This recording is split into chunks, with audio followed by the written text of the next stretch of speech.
नमस्कार, स्वागत है आपका हमारे खास कार्यक्रम में। मैं हूं आपके साथ आसिफ खान। यमुनानगर में अपराध बढ़ता जा रहा है। एक के बाद एक कई आपराधिक मामले सामने आए। पुलिस के कामकाज को लेकर भी सवाल खड़े हो रहे हैं। कभी हत्या, कभी लूट, कभी डकैती। इन वारदातों ने लोगों का जीना हराम कर रखा है, लेकिन पुलिस है कि अपराध रोकने का नाम नहीं ले रही है।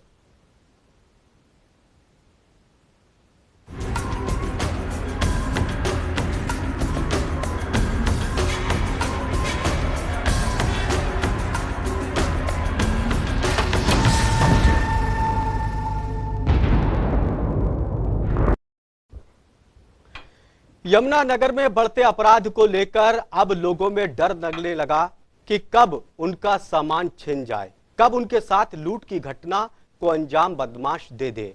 एक के बाद एक कई आपराधिक मामले सामने आए, बावजूद इसके पुलिस इससे कोई भी सबक लेने को तैयार नहीं है। यमुनानगर बना अपराधियों का केंद्र।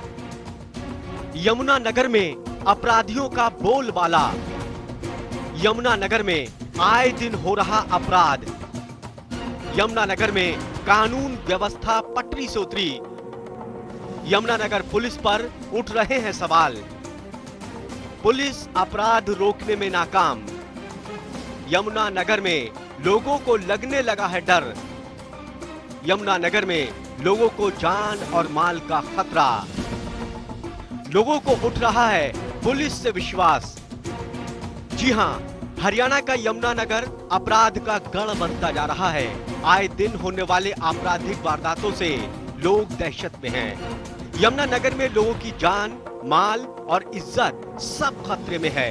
दिन दहाड़े होने वाली वारदातों से लोगों का पुलिस से विश्वास उठ रहा है।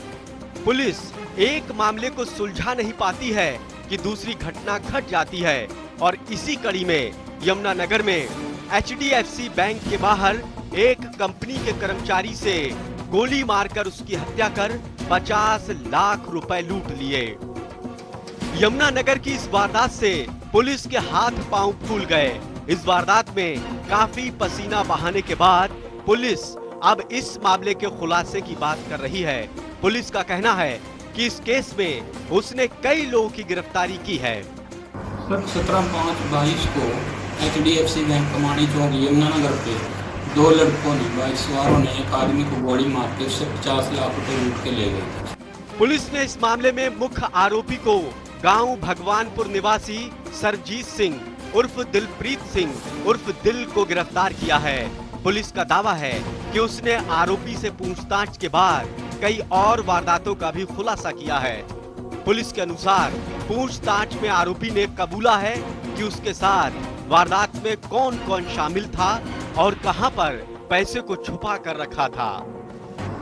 जैसे हमारे गिरफ्त में वो आए तो उनसे कुछ लाखों रुपए की बरामदगी हुई। उसके बाद उसके पिताजी को गिरफ्तार किया, उसमें भी लाखों रुपए बरामद हुए। पुलिस ने आरोपी के कबूलनामे पर उसके पिता और मां को भी गिरफ्तार किया है, जो पैसे को ठिकाने लगाने में उसका साथ दे रहे थे। उन्होंने फिर आगे माँ को भी बताया, माँ कुछ पैसे अपनी माता को दिए हैं। तो अब उसकी माता को कल गिरफ्तार किया, 2 दिन के रिमांड पे लिया हुआ है जी, और वो कुछ बता रही है जी। आरोपियों ने पूछताछ में कई और वारदातों का भी खुलासा किया है। पुलिस के मुताबिक मुख्य आरोपी ने कबूला कि उसने HDFC बैंक के बाहर 50 लाख की लूट की घटना के बाद प्लाईवुड फैक्ट्री के कर्मचारी को गोली मारकर 2,80,000 रुपए लूटे।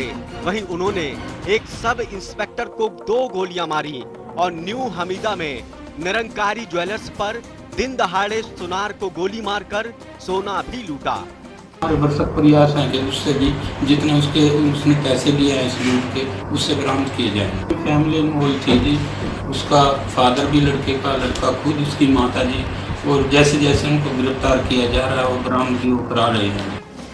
पुलिस का कहना है कि पूछताछ में आरोपी पहले पुलिस को गुमराह करने की कोशिश कर रहे थे, लेकिन थोड़ी सख्ती के बाद सारी जानकारी पुलिस के सामने रख दी।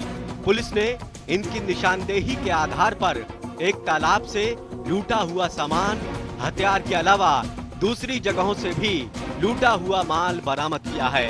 भले ही पुलिस इस वारदात के खुलासे के बाद अपनी पीठ थपथपा रही हो, लेकिन यमुनानगर में आए दिन होने वाली आपराधिक घटनाओं से पुलिस की कार्यशैली पर सवाल जरूर उठ रहे हैं। जनता टीवी के लिए सरजीत बावा की रिपोर्ट।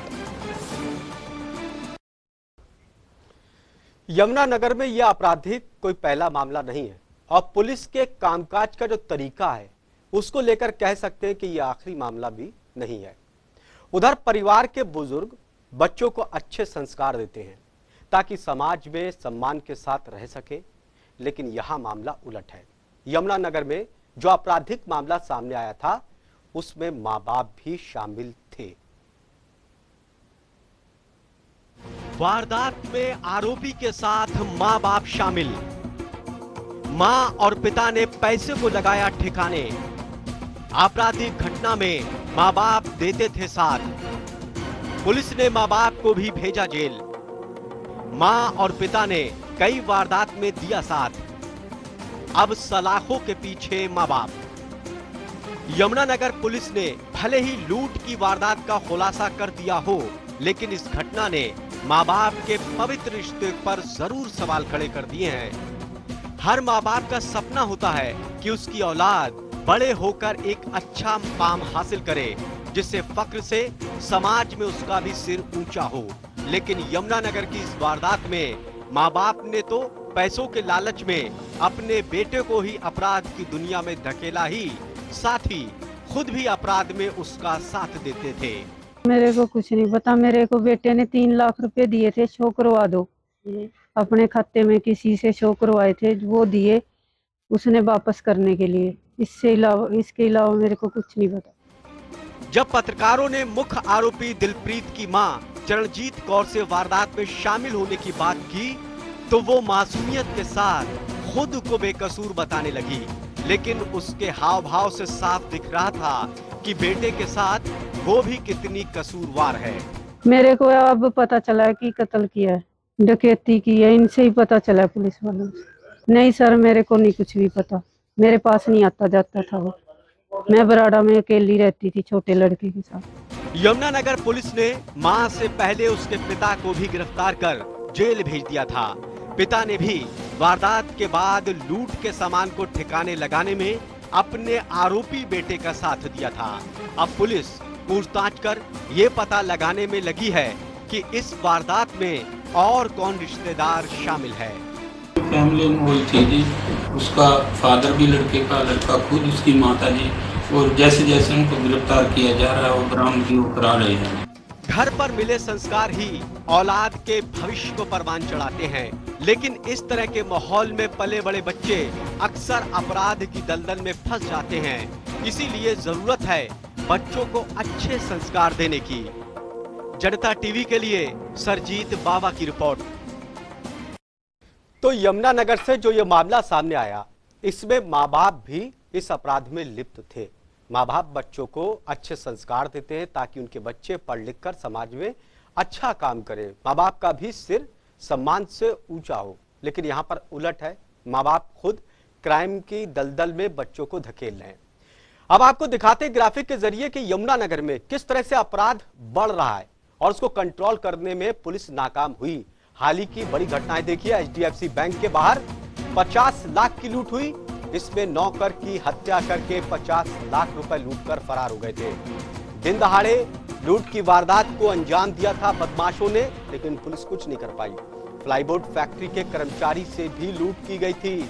यहां पर गोली मारकर 2,80,000 रुपए लूट लिए थे इसी यमुनानगर में।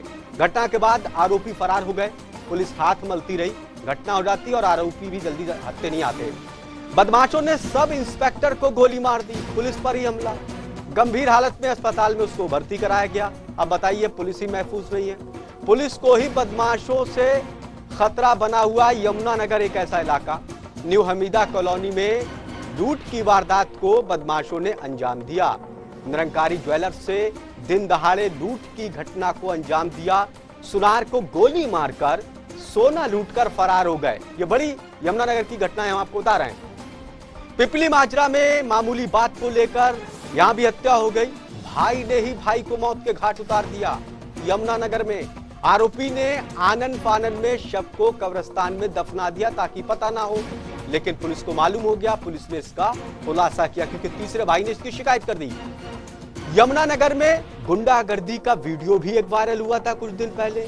दुकानदार को बेरहमी से पीटते हुए बदमाश यहां पर दिखाई दिए थे। वीडियो यमुनानगर की सरोरा विधानसभा का था।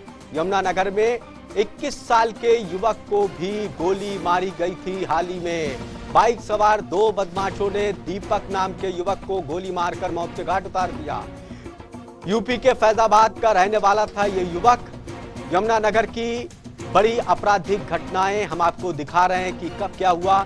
यमुनानगर में नकली पुलिस बनकर भी ठगी हो गई। यहां पर हर तरह का क्राइम हो रहा है। पैसों को 3 गुना करने का लालच दिया और असल पैसा लेकर फरार हो गए। नकली नोटों के साथ 8 आरोपी भी इसी जगह गिरफ्तार हुए। पकड़े गए आरोपियों में एक उत्तराखंड का सिपाही भी था। यमुनानगर में ठगी के मामले भी बढ़ते जा रहे हैं। एक यमुनानगर कितने अपराध, जॉब के नाम पर भी लोगों से ठगी हो रही है। ऑनलाइन क्राइम हो रहा है। पैसों को डबल करने के नाम पर यहाँ ठगी हो रही है। भाई भाई का कत्ल कर रहा है। यमुनानगर में ऑनलाइन ठगी के मामले भी बढ़ रहे हैं। यहाँ पर क्या हुआ कि बैंक खाते से लेकर हेरा फेरी की गई और यहाँ पर पैसा ट्रांसफर हो गया। तो ये यमुनानगर अपराध का गढ़ बनता जा रहा है। इस को रोकने के लिए पुलिस ने कई बार चेकिंग अभियान चलाया। पूरे यमुनानगर की नाकेबंदी की, उसकी छानबीन की कि कहां पर अपराधी हैं, कैसे इसको रोका जाए। बावजूद इसके यमुनानगर में अभी तक अपराध को रोकने में पुलिस नाकाम साबित हुई है। और पुलिस के ऊपर भी सवाल खड़े हो रहे हैं कि आखिर क्या कर रही है पुलिस, क्यों नहीं कानून व्यवस्था को पटरी पर ला पा रही है। तो ये बड़ी आपराधिक घटनाएं हैं जो ग्राफिक के जरिए हमने आपको बताई कि किस तरह से यमुना में हाल ही में बड़ी घटनाएं घटी थी। अब आप अंदाजा लगाइए, एक यमुनानगर और अनेक आपराधिक घटनाएं, और पुलिस है हाथ पर हाथ धरी बैठी रहती है। हालांकि पुलिस कहती है कि जल्द ही हम जो अपराधी है उनको सलाखों के पीछे पहुंचा देंगे, लेकिन सवाल यह है कि जब घटना घट रही थी तो आप कहां थे। ऐसे में पुलिस के ऊपर भी सवाल खड़े होते हैं कि आखिर यमुनानगर की पुलिस क्या कर रही है, अपराध को क्यों नहीं रोक पा रही है। ग्राफिक के जरिए हम आपको दिखाते हैं क्या कुछ सवाल खड़े हो रहे हैं यमुनानगर की पुलिस के ऊपर। यमुनानगर में अपराध आखिर क्यों बेकाबू है, इसके पीछे की वजह क्या है। क्या पुलिस का लचर रवैया है?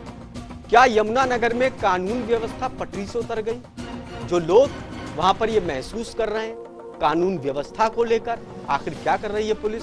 यमुनानगर पुलिस क्यों नहीं रोक पा रही अपराध, क्या वजह है, क्या दबाव है, क्या ढंग से काम नहीं कर रही है, या संरक्षण है बदमाशों को। यमुनानगर अपराधियों का केंद्र क्यों बना हुआ है, क्यों वहां पर इतना अपराध है, उसकी वजह क्या है, पुलिस क्यों नहीं तलाश रही है। क्या अपराध रोकने में पुलिस फेल हो चुकी है। यमुनानगर की तमाम सवाल खड़े हो रहे हैं पुलिस के ऊपर। क्या अपराधियों के मन में पुलिस का कोई खौफ नहीं रहा?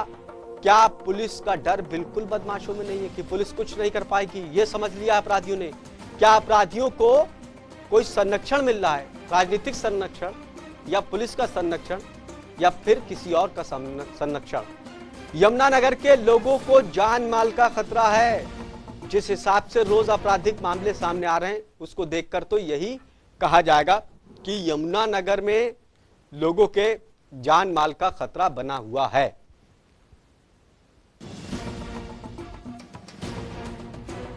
तो यमुनानगर में अपराध क्यों बढ़ रहा है, पुलिस को लेकर सवाल खड़े हो रहे हैं कि आखिर पुलिस कर क्या रही है। तो क्या यमुनानगर में पुलिस अपराध को रोकने में नाकाम साबित हो गई? आखिर क्या वजह है कि यमुनानगर में इतना अपराध बढ़ता जा रहा है और इसको रोकने में पुलिस नाकाम होती जा रही है? क्या पुलिस अपराधियों को बचा रही है? एक तो अपराध रोक नहीं पाती है, फिर दूसरी तरफ से आपराधिक घटना को अंजाम देने के बाद अपराधी वहां से रफू चक्कर हो जाते हैं और लंबे वक्त तक पुलिस का हाथ खाली रहता है। सरबजीत बाबा हमारे संवाददाता ज्यादा जानकारी के साथ यमुनानगर से हमारे साथ जुड़ गए। सरबजीत, क्या कुछ इस मामले को लेकर अपडेट है? जो 50 लाख की लूट हुई थी उसमें उसके परिजनों को गिरफ्तार किया गया था, क्या रिश्तेदारों का भी इसमें हाथ है? देखिए बिल्कुल, जिस तरह से देखा जाए तो 50 लाख रुपए की डकैती के बाद एक मर्डर होता है, वो भी बैंक में उस समय जब व्यक्ति जो है पैसे जमा कराने आता है। और इन अपराधियों के इतने हौसले बुलंद थे कि इन्होंने एक पुलिस वाले को भी गोली का निशाना बनाया। यमुनानगर में और भी कई लूटपाट की इन्होंने घटनाओं को अंजाम दिया और खुलेआम ये लोग जो है घूमते थे। वहीं देखा जाए तो 50 लाख की डकैती के बाद जब पुलिस के होश उड़ गए कि इतना बड़ा अपराध जो है यमुनानगर में दिन प्रतिदिन बढ़ता जा रहा है, किसी को लेकर जो है जब पुलिस ने इसकी जांच की तो जांच के बाद पता चला कि यमुनानगर के पास ही भगवानपुर गांव का युवक है, वो इस घटना को अंजाम दे रहा था। और इसके अंदर जो 50 लाख रुपया पुलिस ने बरामद करना था, वो हालांकि पुलिस को इसके लिए जौहर में भी उतरना पड़ा, कई हथियार भी बरामद करने पड़े, लेकिन सबसे बड़ी बात यह थी कि जो अपराधी थे वो घर के अंदर ही सारे जो है थे, जिसमें उसकी माता थी, उसका पिता था, क्योंकि वो पैसे जो है बंटवारा जो है पूरे परिवार में होता था। तो परिवार चलिए, में बहुत बहुत पिता के शुक्रिया। पास हमसे भी- बातचीत करने के लिए वक्त की कमी है। हमारे संवाददाता वहां पर मौजूद थे, उनका कहना है कि घटना में परिवार के कई लोग शामिल हैं। हालांकि पुलिस ने खुलासा किया, लेकिन सवाल ये उठ रहे हैं कि पुलिस आए दिन होने वाली घटनाओं को रोक क्यों नहीं पा रही है, क्यों इतने मामले आखिर बढ़ते जा रहे हैं।